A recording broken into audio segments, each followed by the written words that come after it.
Superman dies at the end of this movie. I think you guys know how I feel, so Cries in I'll talk Spanish. last. But yeah, Chris, thoughts on his death? Oh man, totally unexpected.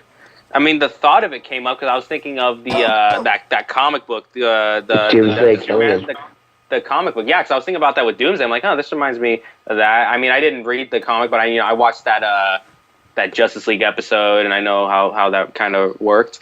But I was watching this, and I'm like, they're not gonna do that, and then they do it, and I'm like, no, he's gonna get up, and Exactly. then he does, and I'm like, he does, and I'm like, wait, what about Justice League? Exactly. I start trying to contemplate so many emotions in my head. I'm like, what's going on? All right, is I this mean, happening? I like that they killed him after, like, I was on the fence, like, with, like, I know Trey, you didn't like it, and I was on the fence, kind of. I was on the fence, kind of, when I first saw the movie. I was like, oh, why would they do that? Because of Justice League. But after, like, sinking in, like, having a few days to think about it, I thought of the theory I was, like, putting in the spoiler chat and everything, which basically is, I think Darkseid revives him, and Superman's the main villain in Justice League Part 1. He comes back with the black suit Superman, and he's the main villain in Part 1 of Justice League. Spider-Man 3, Superman? No. Minus the emo haircut, yeah. What if he just goes on that emo He starts dancing. Yeah. He starts dancing down the street. So happy to be alive, guys. I think it would be cool if they brought Bizarro. Like they made him think that he's Superman when he really isn't. Oh, they did that on the Superman the Animated Series episode when they were introducing Bizarro. Like he was like the regular Superman, like saving everybody. But then like you're watching, it's like, oh, this is Superman. Then Superman this Superman stops a car from crashing, and then opens the door, and you see Clark Kent. You're like, wait, what's going on? And then he starts forming into Bizarro. So they could pull something like that, because in this scenario, Bizarro was created by Lex Luthor, but Lex Luthor ain't doing nothing right now. I think for the Man of Steel 2, that would be a good villain to have. Yeah, like Doomsday should not have been a Man of Steel villain. Doomsday. I don't even think Doomsday should have been in this movie, to be honest. I think he was. I liked him in this. I just think he's too amazing of a character to just. He's not. Well, I think he's a real threat to Superman, and I just think he could have gotten his own movie as the villain. The protagonist of a movie needs to have emotions and a motive. Yeah, this guy has no Doomsday is just a dude that was created in the laboratory. Yeah, but they could have done it a different way. He's just killing stuff out of senselessness, man. Like every depiction I've seen of him, he's just killing stuff out of senseless, murderous needs, man. The way that they created one line in the movie, Lex says, he's like, "This is your Doomsday." I was like, oh. The way that they created him in the movie is not the way he was originally created. If they made it the way he was originally created, it could have been a lot better. Like not in this movie. If they made him like a villain for a solo film, if that's how he was born, that would have fit better. If he was depicted like he was in Smallville season 8, because Doomsday was the main baddie of Smallville season 8. If they depicted him like that, that would have been cool. I don't know if you guys have seen Smallville, but the way he was depicted in season 8 of Smallville was just amazing, brilliant, man. You have to watch Smallville, man. I want to, but I can't. I can't watch it anywhere. It's not on anything. Dude, I spent an entire summer recording all the TNT reruns, man. My DVR was just murdered. I did the same thing. I recorded them up to episode like 20, and then my whole box erased the whole thing because I moved. So Comcast erased everything on my recording box. So I was like, okay, screw it. I'm not watching Smallville, I guess. It's such a good show. I mean, the show feels like repetition all the time, but at the same time, it gives you like that little happy feeling. Oh, this is all right. I'm gonna see the next one. Like it's a lot of repetition, but at the same time, it just makes you happy enough to watch more episodes. Let's get back to BVS though. I'm just saying, Doomsday was depicted excellently in Smallville season 8, way differently than Batman vs Superman. That's all I was saying. Yeah. So the other two kind of wild card characters people had going into the film that they didn't know whether they would like him or not are, in my opinion, Wonder Woman and Lex Luthor. So, Josh, first off, what was your opinion on Wonder Woman? I loved Wonder Woman. I thought I never really had a problem with her. I thought she was. I thought when they cast Gal Gadot, I really didn't know her. Gadot. I was not I mean, I knew her from Fast and the Furious, so I was always like, she's okay in it, and I never hated that she would be in this, and I liked her. She was good. She was really good, but she didn't really have much to do. But for the fighting scenes she had, she was great. She did such a good job in the fight she had, and I thought the emotion she did, like the scenes, like especially the scenes where the picture was great. That whole thing was awesome. But yeah, I thought she was great. You want me to talk about Lex, or are we talking about Wonder Woman now? Yeah, go ahead and talk about Lex. Okay, I effing loved Lex. I thought Lex was perfect. I thought it was a new take on Lex, and I loved it so much. I thought he was insane.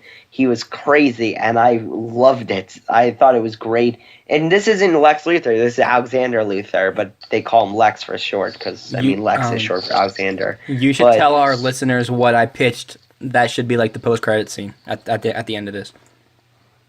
What'd you pitch? You know how they were shaving his head. You know what I told you, like they should have done. Oh, I think I remember. I think. All right, we'll just keep going on. You pitch, but that it was just great. I thought his performance was great. It was so different from the other Lex Luthors we've seen that I loved it so much because the other Lexes are basically the same thing, and this one's just such a new version. And just I love how crazy he was, like when he was in the prison at the end, and he's just like ding ding ding ding ding, and it's like what? I didn't like that part. It's just like he's that insane, and his score that played like at the same time like just gave me so much, like it gave more emotion. I felt like with the score playing in the background, it just felt more powerful. The scenes with him, it was just I loved it. Devils don't come from hell beneath us. That was a great line. The thing I was telling you that I told Josh was I thought it'd be really cool if we get like a post-credit scene of Lex Luthor. Say he's like in the cafeteria or he's in anywhere like. Oh yeah, yeah. Lex Luthor is in Arkham, right? And Lex starts talking to the Joker, and like that's how it ends. That would have been a really cool post-credit scene for Suicide Squad. Warner Brothers. I like that. Warner Brothers should have hired me. They didn't. Now I'm gonna go move to Dagobah. But Chris, what are your thoughts on first one Wonder Woman, next Lex Luthor? I will say Wonder Woman for last because I like to save the best for last. Lex, like right? Lex. His Jesse Eisenberg, man, his performance, man, he freaking nailed everything. I mean, again, this is another casting where people are just like, what the hell are they doing? You know, I was like, okay, this is a little questionable. I was on the fence about this one. I really was. But at the same time, I'm like, let's see how this goes. Let's see how it's presented. Because I don't like to give the opinion on the casting till I see, like I don't like to show it too much hate, too much positivity until I see it on the screen. Same. And trailer is always a little like, okay, this is different. Don't know what to think of it yet. Then I see it in the movie, and I'm like, this is cool. This is a very different take on Lex, man. This isn't like Hackman from the Superman movie. This isn't like anything like the animated series Lex with Clancy Brown voicing, like where it's a dark voice or a really like respect me voice. This is like oh hello twiddly do. I have emotional issues. I want to kill people by pulling strings. Like he had that. Like he was just like, oh my god, this is great. He's puppet master for this, man. I loved it. Everything he was doing. He was. I loved his conversations with the senator. You could see that it was going to a dark turn at some point, but you're like, nah, no way. This is just some rich kid. You know, we haven't seen him do anything threatening yet. And then you see the little Granny Sweet Tea thing, and you're like, what did he do? Did he poison that tea? What's going on? Then you just see that freaking surprise. The whole that was brilliant. What? I was like, what the hell? Like, and then I was like, wait, the wheelchair, Lex, you evil bastard! I was just like, damn, this guy is good. You know, he's not a character who gets physical. You know, he's like the OG Batman, Riddler, or Penguin. They don't like to get their hands dirty. They like to pull the strings. But this guy just pulled the right strings, man. He, you know, from handling the Batman versus Superman fight to masterminding the Doomsday thing to Martha Kent's kidnapping. It was just so great. Like everything he does just unfolds. I mean, there'll be times in the movie I'm like, wait, why'd those guys shoot those guys? That made no sense. I don't know what's going on. And then they start answering the questions, you know, unwrapping that present, and then you surprised, like, oh wow, this guy is good. You know, great character overall, great performance overall. They cast the right guy to play this little freaking emotional time bomb. Really cool. I didn't know what to think of him at first because I've been used to like the hard respect me, stand up straight Luther, other than this guy who probably got bullied in private school a lot sort of guy. That's the kind of vibe I get from him. He was sort of like whatever the guy's name is in The Incredibles. Like the villain. Syndrome? Yeah, he's sort of like Syndrome to me. Yeah, I could see that. Except, Syndrome like got his hands dirty when he needed to, but when it was time to sit back, he'd sit back. But Lex was just sitting back and holding that surveillance camera, just like, all right, I'm gonna pull this string, gonna start this chain of events, and I was like, that is just so great. He's also sort of like the Emperor in Star Wars, but not like old. Just kind of, he's behind. Yeah, but the Emperor knew when to get involved. Like when he got involved when it was needed. Where Lex doesn't like punch anybody or anything like that. But I can see how you compare it. Like this guy with so much power and he doesn't even need to move. Mm-hmm. Right.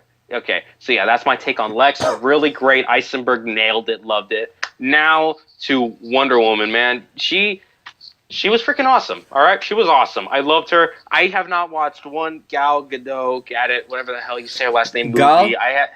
Gal, yeah, we'll call her Gal. I hadn't seen one of her movies. I hadn't seen one Fast and Furious. I didn't see anything she's in. So I'm like, all right, let's see how she does. Because they're bringing someone I'd never seen before to an iconic role, or if it wasn't iconic before to others, it sure as hell will be now. But because when you see someone you never seen before play the role, like Matt Ryan for John Constantine, you're like, that's John Constantine as John Constantine. So for me, this was Diana Prince as Diana Prince, aka Wonder Woman, for me. So you see her in that little gathering for Lex's thing. You're like, oh, what's her deal here? And it's like, she's you see she took the little thing from Bruce Wayne that stole the little hard drive thing. You're like, what does she need on that? Blah blah blah. What's going on? She just like just seems like an entrepreneur sort of deal. What's her reason for the fighting? And then Bruce gets that hard drive, and you see a little picture of her next to Steve Trevor and all those other guys in the World War I photo, and they're playing the little the whole theme song. I'm like, oh man, yeah, this is like there's Wonder Woman right there, and Batman. Bruce is confused. He says 1918, like what? But he knows that this girl is not, human, mortal. She's something else. And then we see her get presented. She sees the doomsday stuff happening from that little news TV on the plane, and she's like, and she's leaving. She's like, I need to get involved. And then she does get involved, and it's such a strong way to open to the outfit, the sword blocking the shield. Then they start playing the theme song again, and I'm like, oh, it just got real. She starts going against Doomsday, man. She's doing more stuff against Doomsday than Superman and Batman combined, man. She's just doing so great. Everything was awesome. And then she gets to the funeral at the end with Bruce, and you see, I call Ben Bruce, man. That's how good he was. That's what I've been saying. Yeah, I agree with you, man. I'm calling him Bruce now. Any movie he does after this, I'm going to say Bruce Wayne's going to be in this movie. No, there is no more Ben Affleck. I'm sorry. But, yeah, really good. And Ben Affleck's dead. It's only Bruce Wayne. Yes, Ben Affleck was murdered tragically, like, what was it, in the last 24 hours, I believe? Yeah, something happened. Who knows what happened to him, man? But you know what? Congrats to his family, though, because they met this nice guy named Bruce Wayne. I heard he's doing pretty good for himself. He's got a lot of money here. Yes, their family's in the right place right now, okay? It seems like he has some dark secrets. You guys are weird. Trey, you love us. At least me. I don't know about Josh. But, yeah, overall, and I know I say overall a lot because, just concluding it all, Wonder Woman was freaking great. She stole the show in the last freaking 35, 40 minutes, man. She owned just everything, man. It was amazing. I love the sword and shield. She had the lasso glowing. I was freaking out when I saw that lasso glowing, man. Like I can't speak for everyone else in the theater. When Wonder Woman was going against Doomsday with her freaking with the theme song, I went ape shit. I freaking stood up from my chair, just freaking like, oh my god. Just it was so. We started clapping. Oh man, you had a lit theater, man. My guys don't clap. I started. No, at the fan screening. What was cool about the fan screening is everyone in there was DC like nerds. Like everyone was like huge DC fans. Like everybody loved DC in there. But at yesterday, no one it felt like more people are confused than actually enjoying the movie. But when the fan screening, everyone was DC fans and everyone like screaming and cheering, like when Wonder Woman, when the Trinity came on screen, everyone's like, yeah, whoa, fuck yeah. Oh man, that sounded freaking awesome. I wish I had fan screenings. Like that was so much fun. So, and yeah, I'm glad you brought that up. The Trinity, they show that Trinity in that one shot. Now, a little part of that was a little ruined for me because of the trailer, but at the same time, I'm like, oh, it's about to get real, you know? And yeah, the only shot of the Trinity. The only shot of them all three alive. Yeah, no, in live action at least, I think. But yeah. So really great. So my opinion of Lex Luthor is that, like, I don't really know what to think. The first time I saw it, I hated him. Like, he was like the worst part of it for me. This time, I can accept him. I don't really like him that much, just because I think the lines he was given were alright. But I think Eisenberg went over the top when he was delivering the lines. So he was okay. I just think he was kind of all over the place. Just the way he was over the top in a lot of his lines. But that's kind of all I got to say about him. I thought he looked pretty sick with the shaved head. But then regarding Wonder Woman, I actually thought her best moments were as Diana Prince, not as Wonder Woman. Just because the first time we see her in the gala or whatever with Clark and Bruce was really cool. I like how she's going to that place and then Bruce is like, I've known a lot of women like you, and then she says whatever. I'm sure you've never met a woman like me. That was cool. But then just that, yeah, like I said, the end fight was really sick. The way that she used that lasso against Doomsday was really cool. I kind of wonder if there was a scene where she like threw it around him that they cut out, just because I don't know why, but yeah, she was great. I probably cut out tiny scenes. One or two of her lines were a little bit wooden, but that's like the worst I can say for her. I thought she did pretty well for the whole movie. I'm really excited to see the Wonder Woman standalone film. I really hope Gal Gadot, that's how you say her name, can really be a great Wonder Woman and Princess Diana. And that picture of her in 1918 got me freaking. I was so happy when they showed that, because I was like, holy crap, it's Steve Trevor too. It was really cool. But oh, it was such a great photo. Yeah, that's my opinions on.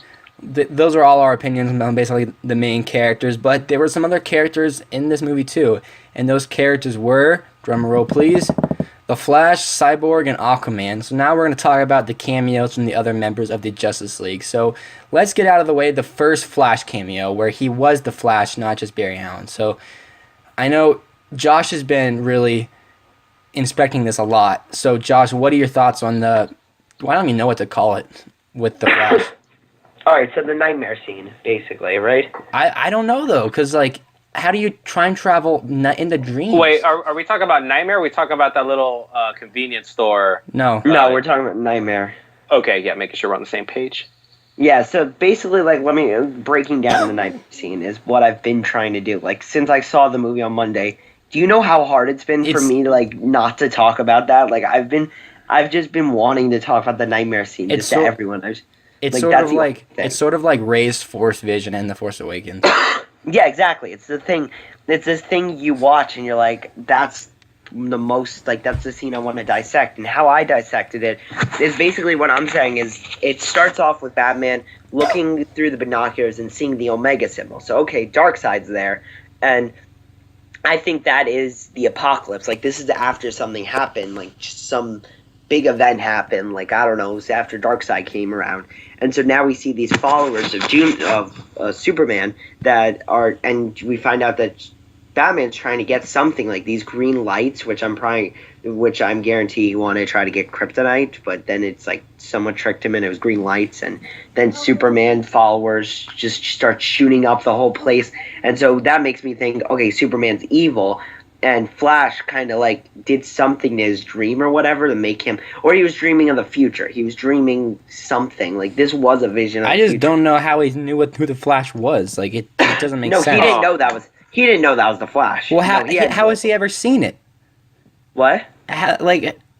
He's never seen the Flash, so I just don't get. Yeah, that's not the Flash. He didn't know that was the Flash. He was just like. I know, but I'm saying you only dream about stuff that you've seen. Like, I don't know. Not really. Dude, I dreamed about a time I was in a limo with Mark Hamill and William Fichtner. So Okay, that's but never happened to me. you've seen those two before. Bruce Wayne has never seen. I've never seen Barry them Allen. in suits. I've never seen them in suits before that. Okay, you guys suck. You know what I'm seeing. You know what I'm saying, right? No, I get what you're saying. Just Josh, continue the nightmare thing because I got to take my gloves off in a minute to freaking roll on this, man. Just I can't take it anymore. And so then we get basically he tries to run. Batman takes out the gun, which I'm like, okay, Batman has a gun because it's the apocalypse. So Batman takes out his gun. He starts shooting up people, trying to save his people, and he gets ambushed. So many people, and then you see the Paragons start flying in, and they look like they're in like two tornadoes coming in, which usually means like Darkseid's coming. Like they look like they're coming out of a portal or something. And usually Paragons are Darkseid's coming or Darkseid's there. And so I think Darkseid is there at this point, I guess, and the Paragons are starting to go just flying around, taking out people, and you see one of them just punch Batman right in the back of the head. And so Batman's now kidnapped to Superman, and at this point I think Superman's working with Darkseid. Superman's evil, and like the Paragons and the Superman followers I think are working together. And so I think Darkseid or Superman kills him in the dream, and then that's when we see Flash come in. He wakes up and you see Flash. He's like, Bruce, you were right all along. Lois is the key. The first time I saw it, I only heard Lois is the key. But he says, Bruce, you were right all along. Lois is the key. Come find us. Come find us. And then he says something else. I think it was, He was like, you need to help. Yeah, find us. Lois is the key. You were right all along. Yeah, it was basically that, and then kept repeating himself a little bit. And I thought the CGI on Flash looked great, but that whole thing, what I take from that is Superman's the villain. Superman comes back, Darkseid's his follower, because they wouldn't have this whole scene for no reason, from just to die. And I think this Flash scene is one of the big reasons why Batman went to fight Superman, because he knew that something was wrong. Like, he knew that Superman was going to do something, and this is the big reason, in my opinion, that he fought Superman, that wanted to go out and fight Superman. And I just love this scene. I think this scene probably my favorite scene of the whole movie, just like from dissecting it, like wanting to just watch it, keep watching. I have a question. So, I know this is kind of out there, but the Flash travels time, right? Yeah, I think time traveled. Like, he obviously was kind of in the mind of Bruce. What if he kind of, like, brought Bruce to the future and kind of, like, showed him what that would be so cool. Because he can time travel. He showed that. So what if he kind of, like, brought him to, like, an alternate future where he was kind of, he was watching that scene. Well, then he brought him back. He can't guarantee that he can bring Bruce back, you know? Well, he got there, so... He got to where Bruce is, so, I'm just saying it's a possibility. And then I think the line at the end of the movie, remember when Diana and Bruce are talking, and he says, we'll find them, and they'll stand together and fight. And she's like, why'd you say they have to fight? He's like, just a feeling. Yeah. I know. It's because of the vision, and I really think Darkseid, and also I think Darkseid's the villain because one of the last shots of the whole movie is you're zooming into the painting that Lex flipped upside down, and the painting of the hellish creatures are Paragons and Darkseid. Mm-hmm.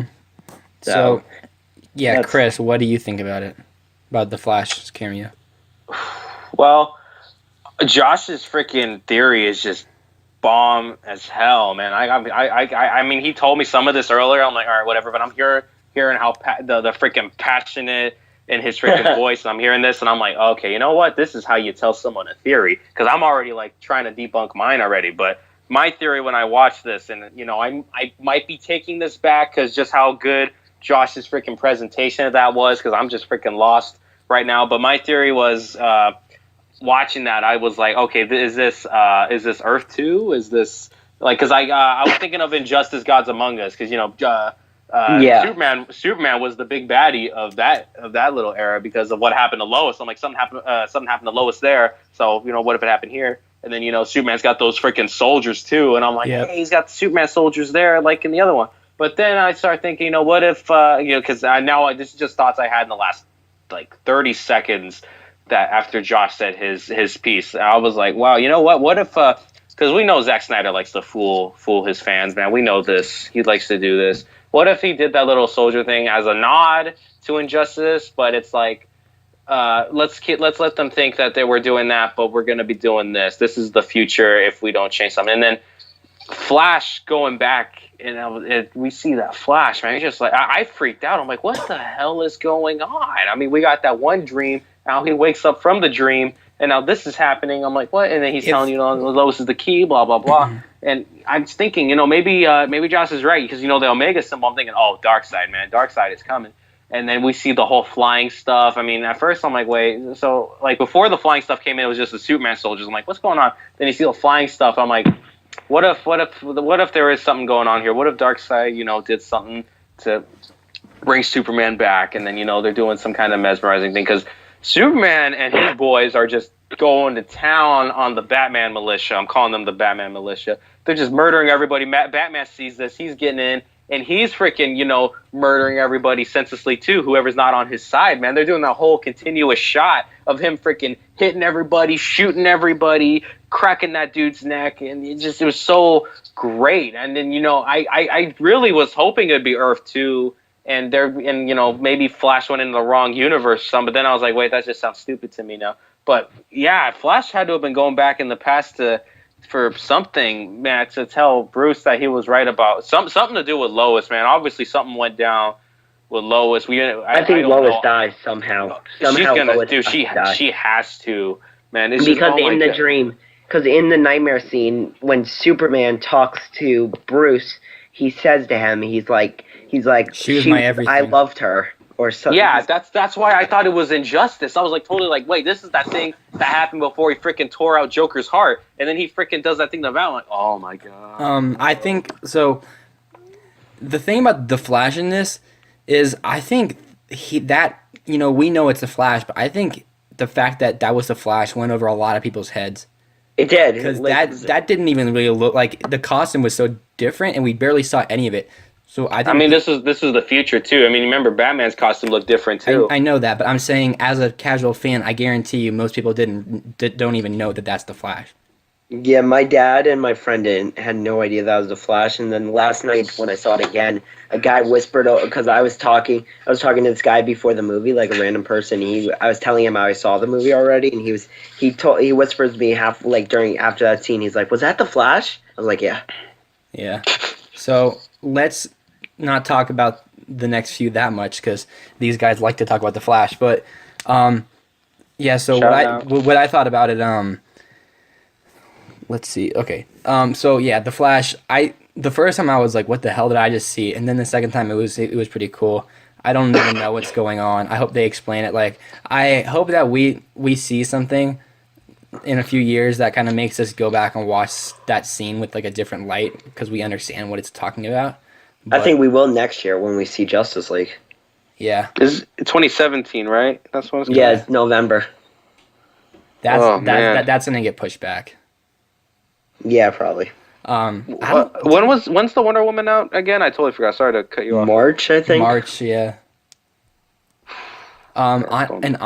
Just to be honest, I don't need a Justice League movie this quick. I want one. Like, I would rather have a solo Batman movie and a Flash movie. Therefore, we can get attached to the characters like Marvel did before we get them all teaming together. That's like a curse word, saying the M word here. Are you a Marvel hater, Josh, now? No. Just saying it's like a BVS spoiler. The only time I clapped during watching that movie was when I saw Spider-Man in the previews. I'll be honest. I didn't have much interest in Civil War until Spider-Man either. I'm kind of with you there. But now I still don't really have interest. What the hell, Josh? But okay. Like let me tell you this. You know how I avoided Twitter for like a week and a half for Batman vs Superman? I really won't care that much for Civil War, because it's like, if it gets spoiled from like, oh well, because it won't matter. I already know spoilers. Okay, we got Fanboy Central over here, but now let's talk about the other two quickly, Aquaman and Cyborg. So I'll talk first. So the Aquaman one, there was nothing to see really. The only cool thing I thought about it was how he kind of left. He kind of used that sonic boom thing, was really cool. And I love that. Then I thought Cyborgs was really cool how they made him. I kind of wish that the whatever his dad was said referred to him as his son, because that's how it. I'm pretty sure that's how it normally goes. But Yeah. that was really cool. I mean, my favorite one was the Flash's scene when he was Barry Allen. That was my favorite. I'm really, really looking forward to Ezra Miller as the Flash. When they cast him, I was like, "What the hell, man?" But I'm really looking forward to it. I think it's gonna be great. I think Ezra Miller is the right guy for it. And yeah, so let's kind of try to talk quickly about these three. So Josh. All right, so first of all, I love how it happened, like with Wonder Woman looking at the picture, like seeing the picture was great. I hear people making jokes right now that Chris Pine gave his best performance in this movie. But no, that photo was, I like that photo. I thought that was cool. One thing I want to say is, how did they get the logos? Lex Luthor paid someone to make them. If that's how they get the logos, I don't like that. Dude, Lex is the Cisco of this world, man. He's the one that makes the names for these people. Oh my God! Don't even compare that. I would love that. That's freaking blasphemy. No, I'm telling you, Lex made up the names for everybody, man, except for Batman and Superman. He made up the Wonder Woman one. He made up freaking Cyborg. His business is named... And I think he called the Flash the Lightning Bolt. I don't think he thought of a Flash name yet. He named his business LexCorp. That's like the ugliest name I've ever heard. His dad made it, not him. Well, he could make a change called I make basketball shots when I shoot him in my random place. So wait, actually no, I think Luthor Corp was the original name that his dad made, because LexCorp is way better. I wish it was just called Oscorp. But yeah, okay, Josh, keep talking. These guys have so big egos, man. Yeah, so I love that whole. I love how Wonder Woman's the one that's opening the laptop and looking at it, at seeing what's going on, like seeing the videos. I love that. I love seeing Barry Allen. I thought Ezra Miller did great, like when he ran fast. That was pretty cool. Love the effect on the shot. It's cool that they call them metahumans too. Did you see that? Yeah, that was and the Star Labs at the bottom right of the. I was trying to read when she clicked on the boxes, like for each person. The dates I was trying and to stuff? read what the yeah. I saw the ones for the Flash. I saw the ones for the Flash. Almost all the ones, all the other ones for Red Streak. That's what that's what I saw was Red Streak. But I thought Aquaman's was cool. I thought we'd see Aquaman a lot more in this movie. Me too. Just because there's toys for him already. Got his damn Funko Pop. That's the only. And that had to have been a Zack Snyder decision, because we haven't heard anything else outside of that. Which is strange. But it's marketing. Warner Brothers made the toys. It's not like Zack Snyder makes the toys. Yeah, I mean, he's got a say in some of the stuff, man. He's well established with Warner. Not in the Brothers toy right now. company. Yeah, he doesn't have anything to do with toys. That's like never know. whoever has the license. Trust me, that's the way it works. The director doesn't even have a lot of control over the trailers. Yeah, that's a marketing thing. That's not even the toy company. I mean, like Star Wars, it's all Hasbro's choice. So whoever has the license for the toys for Warner Brothers. I think it's Mattel for Warner Brothers. So it's all their choice. So you guys know way more about the advertising game than me, then. Yeah, Star Wars kind of enlightened us about the toys. I've always known this kind of stuff. Just more, I've known a little. All right, bit Lex. Of that. But yeah, but that. I thought Aquaman was cool. I kind of like how he moved, and then the sonic boom thing underwater was really cool. I love cyborgs. I thought the CGI didn't look as great on Cyborg, but I thought it was really cool. I wish he did call him Victor Stone. I wish he called him like Sun or something. Yeah, because me too. It's just like after you just said that, it's kind of like when I saw the movie, I was like, is he trying to build a robot or something? It doesn't even look like he was ever alive. It was out of context, sort of. Like, you didn't really know what was going on. That was just the only thing, in my opinion. Like, I didn't like that as much. But I thought the whole the box, because if you guys know, like, another Darkseid reference, that box that goes right on to him, that's Darkseid technology. That's from Darkseid. Yeah. That's how, in the New 52, that's how Cyborg was made. And I'm glad they're sticking to that origin. Yeah, I read that. So I'm glad they're sticking to that origin with him being like from Darkseid's technology is the reason he was created. So I like that too. Love the cameos. I thought they were great. I heard people complaining about them, and I just think I just don't get it. I loved it. Yeah, Chris. The cameos I dug. I was like kind of hoping. A little part of me was hoping they'd come back during the Doomsday fight. I'm like, come on, this would be a perfect time for Flash. Perfect, but then it doesn't happen. I'm like, all right, no worries. I'm still happy we got what we got. With the I love the Flash's little convenience store thing. That little surveillance feed reminded me of Dash from The Incredibles when that teacher was trying to narc on him. Yeah. You guys think of that? Yeah. That totally reminded me of that because it looked like he doesn't even move. And I was like, hey, there must be Dash. And then there was Aquaman's where he's underwater. He's just doing his thing. And then, he sees the camera, stabs the camera, does that sonic boom in the water. I was like, wow, that was freaking cool. I loved that. The Cyborgs thing, I don't know much about Cyborg. I mean, the only thing I've really seen about him was the stuff from the New 52 Justice League Origin comic, and then JL War, which is an adaptation of that comic. So I really don't know much about his origin, but I know like him from that and Teen Titans, that stuff. But I saw him there, and you can only see really his head. And it looks like the top half of his torso. I'm like, oh man, he got real messed up. I thought he was dead. Showing that, it looked like he was dead, but like barely breathing. I'm like, and I know his dad was like that scientist, and I'm like, oh man, he's barely keeping him alive. He was like Anakin in episode 3. Oh man, yeah, Anakin. Man. That is a good comparison. I like that That's one. what I'm here for. Technology builds them to become what they are, really. Except cyborgs, good, and Vader's, bad. But they From both are black, so it works. So, but yeah, no, I liked the cameos and all. Am I missing any of the cameos? No. Okay. Wait. Does the I don't even know if we were gonna bring this up later. Does Jimmy Olsen count as a cameo? Wait, who the hell was Jimmy Olsen? Can somebody? He was the CIA guy that got shot. Was he? He was the guy that got shot at the beginning. How do you know that? Yeah. I know that. How? Dude, I look, man. It's him. Zack Snyder said it on an EW interview. Oh, well, okay. And I thought that was really cool. Okay, I thought that was really cool because the guy, I looked this up before we did this, the guy he casted as Jimmy Olsen was Michael Cassidy, and he was Lex Luthor's brother on Smallville, so I thought that was really freaking cool. I thought that was Adam Scott. At first I thought that was Scott. No.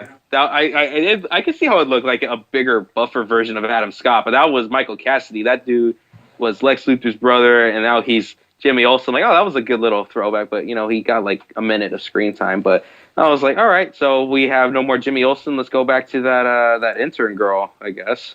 She's going to be our new Jimmy.